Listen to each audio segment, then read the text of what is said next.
Assalamualaikum warahmatullahi wabarakatuh. Saya akan menganalisis gaya kepemimpinan Ibu Tri Risma hari ini.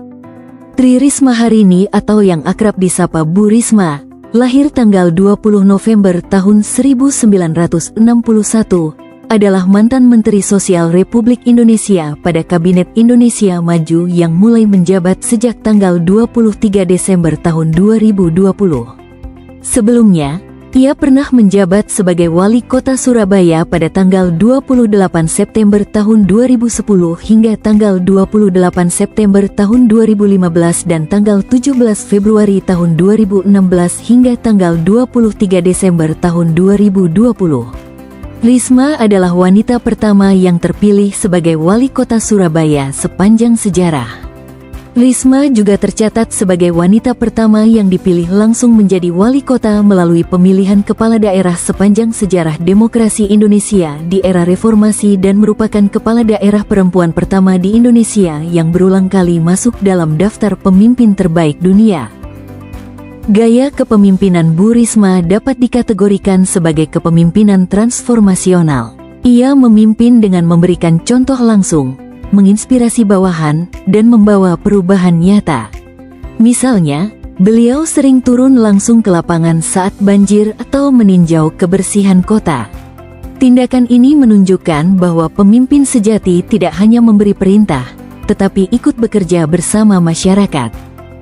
Selain itu, Bu Risma juga menerapkan gaya kepemimpinan partisipatif.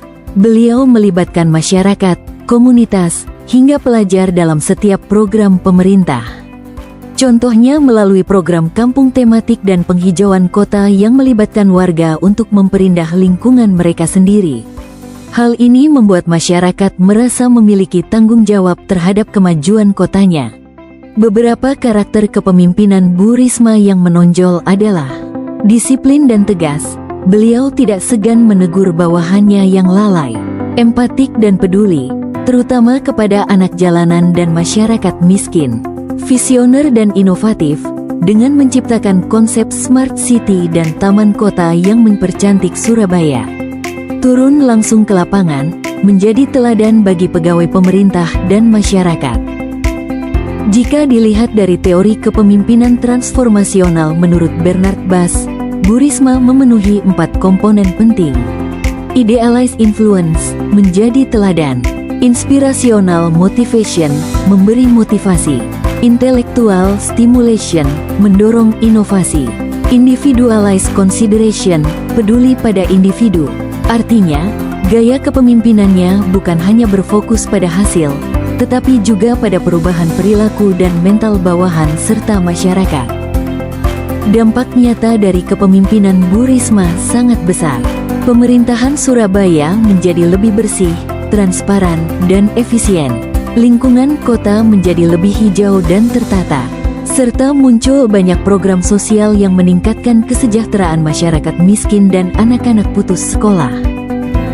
Meski demikian, gaya kepemimpinan Bu Risma yang tegas dan emosional kadang menimbulkan ketegangan di kalangan bawahannya. Namun, hal tersebut juga menunjukkan betapa besar rasa tanggung jawabnya terhadap tugas dan rakyat yang ia layani.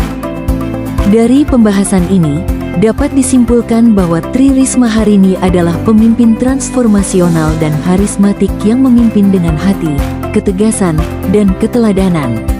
Gaya kepemimpinannya menunjukkan bahwa seorang pemimpin yang baik bukan hanya mampu mengatur, tetapi juga menginspirasi dan menumbuhkan semangat perubahan. Semoga gaya kepemimpinan Bu Risma bisa menjadi contoh bagi kita semua untuk menjadi pemimpin yang berintegritas dan berorientasi pada kemanusiaan. Sekian dan terima kasih. Wassalamualaikum warahmatullahi wabarakatuh.